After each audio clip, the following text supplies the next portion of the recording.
A quiet suburban street erupts into chaos when one stubborn neighbor decides the public road belongs to her alone, marking it with bright orange cones, forcing a fed up homeowner to fight back legally.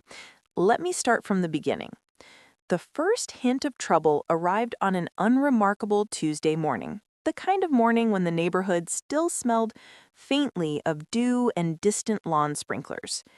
The homeowner, who had enjoyed years of uneventful routine, stepped outside expecting nothing more than the usual hum of traffic and birds. Instead, the sight of two bright orange cones arranged deliberately at the curb startled the rhythm of the day. They weren't placed haphazardly, nor were they there for safety or construction. They stood like a territorial marker, quietly declaring ownership over a section of public street that did not belong to whoever put them there. It didn't take long for the homeowner to realize who the culprit was. The neighbor across the street, famous for her strict opinions on property and her unspoken belief that the world owed her special treatment, stood at her window with the stiff posture of someone waiting for recognition. She had long held an unyielding view that street parking should operate according to her own personal code, a code convenient only to her. The cones were simply her newest tactic in a long history of petty control. At first, the homeowner tried to ignore them. After all, there were worse problems in the world than two plastic cones sitting in the way of a well-loved driveway. But as the day unfolded, the cones proved to be more than a simple annoyance. Delivery drivers hesitated, visitors struggled to find a place to pause, and the homeowner found it increasingly difficult to maneuver a vehicle in or out without performing a careful dance around the makeshift blockade. The cones didn't just claim a patch of asphalt, they disrupted the natural flow of the street.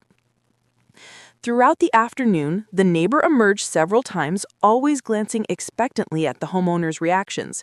She moved the cones an inch here, an inch there, fine-tuning the boundary as though she had some invisible architectural plan guiding her decisions. She behaved like a sentry guarding a fortress, convinced of the righteousness of her vigil. The homeowner noticed that other neighbors walked past quietly, casting subtle glances at the spectacle as if they had witnessed similar behavior before and had long since grown weary. By the time evening arrived, the cones felt like a challenge, an unspoken confrontation laid out in plastic form. The homeowner contemplated simply moving them aside. After all, no law required anyone to honor the whims of a neighbor's possessiveness. But the homeowner understood the danger in confronting someone who thrived on petty disputes. Removing the cones by hand would likely provoke a spectacle, and the neighborhood had seen enough of those. The situation required something more effective, something official, undeniable, and entirely out of the neighbor's control. As dusk settled and the streetlight flickered overhead, the cones cast long shadows across the road. The homeowner took a quiet moment to consider the options, feeling the growing irritation of a boundary unjustly claimed.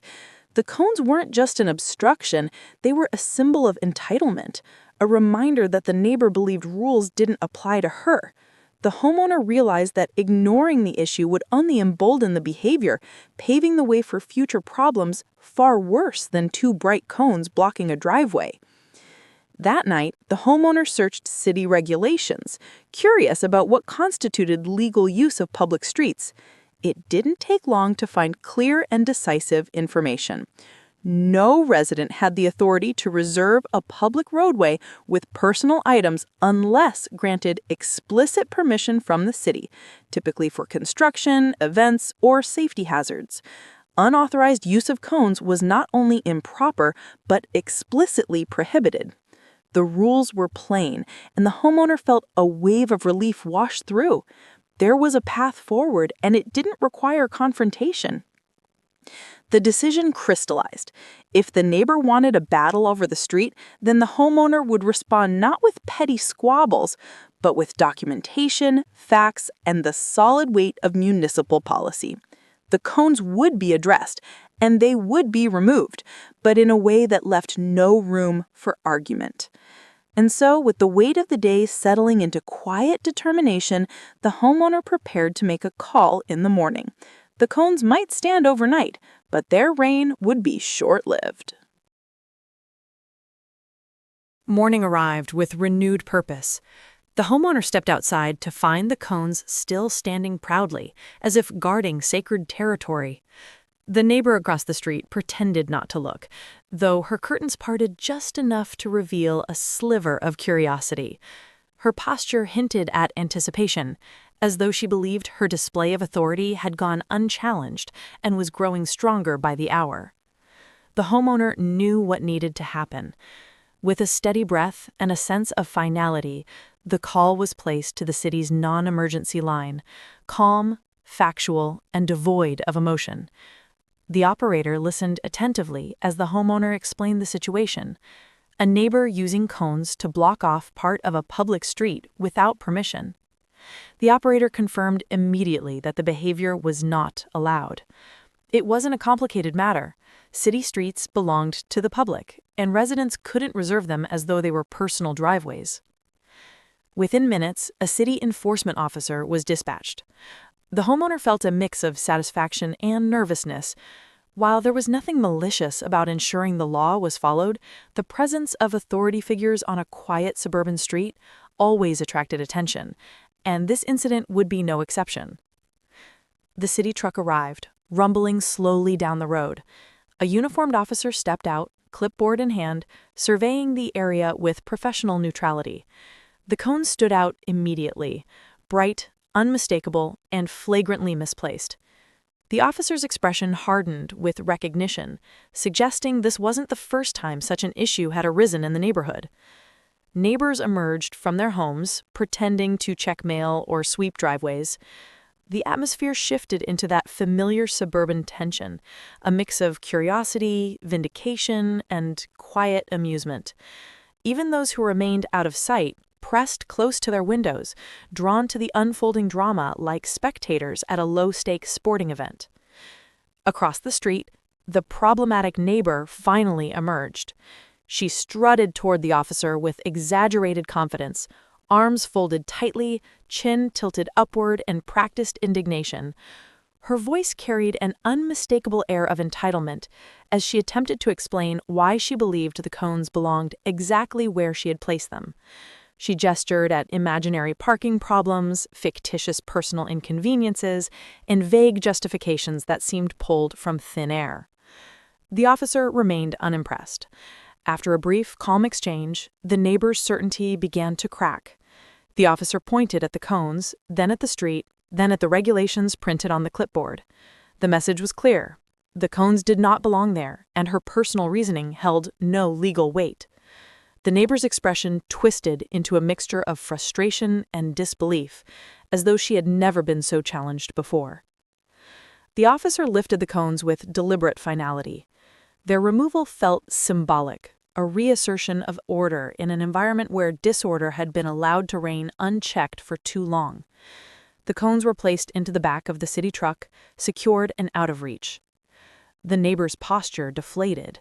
Her arms dropped to her sides, her mouth set into a tight, thin line. She retreated toward her front door with stiff steps, muttering under her breath. The officer issued a written notice, nothing too severe, but enough to leave a mark in the city's records. The homeowner watched from a distance, noting the shift in the neighbor's demeanor. That air of superiority, once so firmly attached to her, seemed to evaporate with each step she took back into her home. Once the officer finished, the homeowner approached to express appreciation. The officer nodded and explained that reports like this were common, and the city welcomed residents calling attention to such violations. Rules exist to preserve fairness, and enforcing those rules was a routine part of maintaining community balance. As the truck pulled away, the street felt different, lighter, more orderly, and free of the unspoken tension that the cones had introduced. Neighbors gave subtle nods, acknowledging the quiet victory. The homeowner felt an unexpected sense of unity with the street, as though everyone had shared in a collective sigh of relief. But while the cones were gone, something else lingered in the air. The neighbor's pride had taken a blow, and individuals who thrived on control rarely let such losses go unanswered. The homeowner sensed that this was not yet the end, though it marked the beginning of the neighbors' unraveling. In the days following the city's intervention, the street appeared calmer than it had in months. The absence of the cones created a sense of restored normalcy, and neighbors walked their dogs or watered their lawns with renewed ease. Yet beneath the surface of this peaceful facade, something quietly shifted. The problematic neighbor, once a constant, looming presence, seemed to vanish from her usual routines. She no longer hovered at her window. She no longer paced her driveway with performative authority. When she stepped outside at all, it was brief, swift, and accompanied by a subdued stiffness. Her trademark glare, once aimed at every passerby, had faded into something resembling avoidance. Whatever certainty she once felt about her unwritten rules had been shaken loose by the city's clear message. But while her outward behavior dulled, her internal turmoil radiated in quieter forms. Small signs appeared. Her garbage bins pulled in late, her landscaping left slightly unruly, her car repositioned awkwardly in her driveway. It was as though the loss of the cones, the symbolic stripping of control, had briefly unmoored her sense of power. The neighborhood noticed these changes, though nobody addressed them aloud. Even those who once avoided crossing paths with her now moved about confidently, unafraid of provoking her disapproval. The homeowner observed this evolution with cautious optimism. The goal had never been to embarrass or punish the neighbor, only to restore fairness. The street belonged to everyone, and order had been restored through official channels rather than personal confrontation. But there lingered a small concern. Would the neighbor retaliate or escalate? Or had the firm response from the city effectively closed the matter? As the week progressed, the answer began to take shape.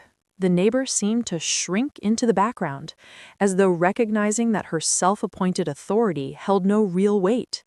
On the rare occasions she crossed paths with a homeowner, she avoided eye contact entirely, turning away or retreating indoors. A forced politeness replaced her earlier belligerence, not spoken aloud, but visible in the tentative, uneasy movements she made around shared spaces. The household across the street maintained its guard, half expecting the cones to reappear out of spite. But days passed, then a week, and still the curb remained unobstructed. The neighbor seemed almost wary of approaching the area, as if the removal had left an invisible boundary she dared not challenge again. The memory of the officer lifting the cones had clearly left an impression deeper than any written warning. Word of the incident circulated quietly among the nearby homes. Not gossip, but relief, an acknowledgement that someone had finally confronted an issue many had silently endured. Other neighbors began sharing their own experiences, instances of her blocking mailboxes, repositioning trash bins that weren't hers, or leaving handwritten notes that scolded strangers for parking too close to her property. The cones were simply the most visible manifestation of a long-standing pattern. Now, with that pattern disrupted, the neighborhood slowly recalibrated. People engaged more positively with one another. A sense of shared ownership over the street emerged, fostering a quiet camaraderie. What had once been a tense and fractured environment became unexpectedly warm, bonded by the subtle triumph of reason over entitlement. The homeowner found moments of unexpected gratitude in the aftermath, not for the conflict itself, but for the neighborhood's unified response and the reminder that fairness required vigilance. The cone's removal had done more than clear a stretch of asphalt. It had cleared the emotional fog of one neighbor's unchecked dominance. One afternoon, several weeks later, a city maintenance vehicle returned, not for enforcement this time, but for routine street cleaning. The neighbor watched from her porch, but instead of stepping forward with instructions or complaints, she stood still, arms resting loosely by her sides. The homeowner noticed the change. She no longer viewed the street as an extension of her property. She viewed it simply as what it was, a public space she shared with everyone else. The final sign of transformation came unexpectedly. During a community meeting hosted at the local park, she arrived quietly, sitting near the back. She did not speak, nor did she assert herself as she once might. Instead, she listened as other residents discussed neighborhood concerns. Her posture was uncharacteristically gentle, her expression subdued. It was clear that something fundamental within her had shifted. Perhaps it was embarrassment. Perhaps it was the realization that community rules applied to everyone equally. Or perhaps it was the understanding that respect, once lost, required humility to regain. Whatever the reason, her attitude had dissolved as completely as the cones themselves. The homeowner walked home that evening with a sense of closure. The street, finally free of obstacles, both physical and emotional, felt welcoming again. The conflict that began with 2 plastic cones had ended with a quiet but meaningful rebalancing of neighborhood harmony. The driveway was clear, the street was shared, and peace, at last, had returned to the block.